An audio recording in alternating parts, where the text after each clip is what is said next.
વિધાનસભાની પેટા ચૂંટણી અને જીતેલા ધારાસભ્યો અત્યારે શપથ લઈ રહ્યા છે અને જણાવી દઈએ વિધાનસભાના અધ્યક્ષ તેમને શપથ લેવડાવી રહ્યા છે. નિષ્ઠાપૂર્વક બચાવીશ.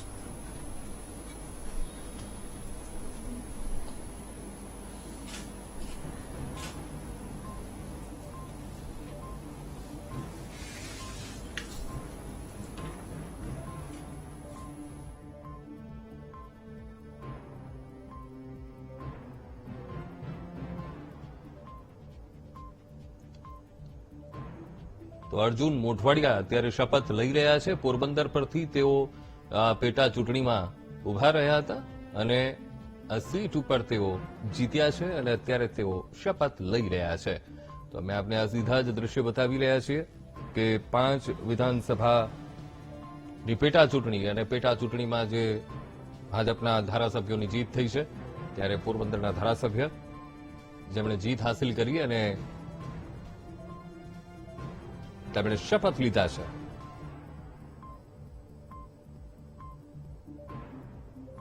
હું અરવિંદભાઈ જીણાભાઈ લાડાણી વિધાનસભાનો સભ્ય ચૂંટાવાથી ઈશ્વરના નામે સોગંદ લઉં છું કે કાયદાથી સ્થાપિત ભારતના સંવિધાન પ્રત્યે હું સાચી શ્રદ્ધા અને નિષ્ઠા ધરાવીશ. હું ભારતના સાર્વભૌમત્વનું અને અખંડતાનું સમર્થન કરીશ અને જે કર્તવ્ય હું સ્વીકારી રહ્યો છું તે નિષ્ઠાપૂર્વક બજાવીશ.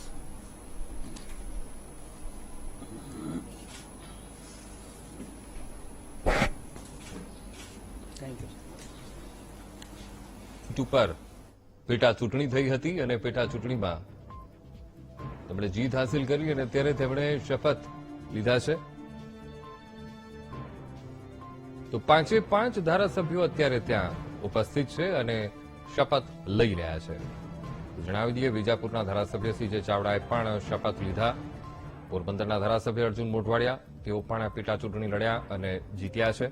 તો આ જીતેલા ધારાસભ્યોએ શપથ લઈ રહ્યા છે. અત્યારે અમે આપણે આ સીધા જ દ્રશ્યો બતાવી રહ્યા છીએ વિધાનસભાની પેટા ચૂંટણી અને જેમાં ચિરાગ અરવિંદભાઈ હાંસિલ કરી છે ભાજપના ધારાસભ્ય. વિધાનસભાનો સભ્ય ચૂંટાવાથી ઈશ્વરને નામે સોગંદ લઉં છું કે કાયદાથી સ્થાપિત ભારતના સંવિધાન પ્રત્યે હું સાચી શ્રદ્ધા અને નિષ્ઠા ધરાવીશ.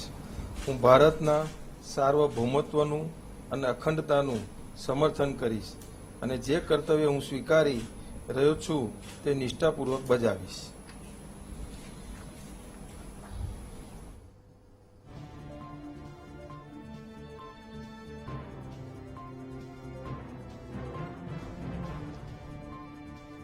તો આ હતા ખંભાતના જીતેલા ધારાસભ્ય કે જેમણે જીત હાંસિલ કરી છે અને પહેલા કોંગ્રેસમાં હતા, ત્યારબાદ તેઓ ભાજપમાં જોડાયા અને ત્યારબાદ તેમણે ખંભાત ઉપરથી તેમને ઉમેદવાર તરીકે જાહેર કરવામાં આવ્યા હતા. પેટા ચૂંટણી થઈ હતી અને તેમણે જીત હાંસિલ કરી અને અત્યારે તેઓ શપથ લઈ રહ્યા છે.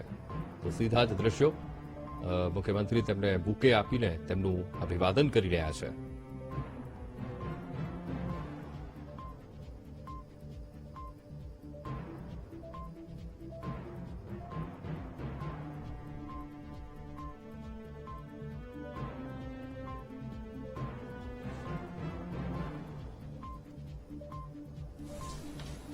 લોકસભાની ચૂંટણી અને સાથે સાથે રાજ્યની વિધાનસભાની 5 બેઠકો ઉપર પેટા ચૂંટણી પણ થઈ હતી અને આ પેટા ચૂંટણીમાં જીતેલા ધારાસભ્યો ચૂંટાવાથી ઈશ્વરના નામે સોગંદ લઉં છું કે કાયદાથી સ્થાપિત ભારતના સંવિધાન પ્રત્યે હું સાચી શ્રદ્ધા અને નિષ્ઠા ધરાવીશ.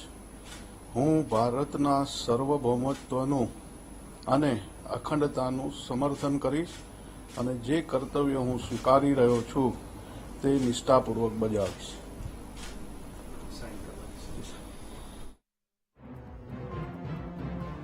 તો 5 બેઠકો પર પેટા ચૂંટણી યોજાઈ હતી અને વાઘોડિયા બેઠક પરથી ધર્મેન્દ્રસિંહ વાઘેલા ચૂંટણીમાં ઝંપલાવ્યો હતો અને ભાજપે તેમને ઉમેદવાર જાહેર કર્યા હતા અને ત્યારબાદ તેઓ ઇલેક્શન જીત્યા અને ત્યારે તેમણે શપથ લીધી છે. તો દ્રશ્યમાં દેખાઈ રહ્યા છે એ વાઘોડિયા ધારાસભ્ય હવે જીત્યા છે. ત્યાં ધર્મેન્દ્રસિંહ વાઘેલા અને બુકે આપીને તેમનું અભિવાદન કર્યું. વિધાનસભાના અધ્યક્ષે હવે CM તેમને બુકે આપીને અભિવાદન કરી રહ્યા છે. આ છે ખંભાતના MLA ખંભાતના એમએલએ ચિરાગ પટેલે પણ શપથ લીધા અને અત્યારે ધર્મેન્દ્રસિંહ વાઘેલાએ શપથ લીધા છે. તો એક બાદ એક આ 5 ધારાસભ્યો અત્યારે શપથ લઈ લીધા છે. અમે આપને આ સીધા જ દ્રશ્યો વિધાનસભા સ્પીકરના કેબિનના કે જ્યાં તેમને શપથ લેવડાવવામાં આવ્યા છે. સૌથી પહેલા પોરબંદરના ધારાસભ્ય અર્જુન મોઢવાડિયાએ શપથ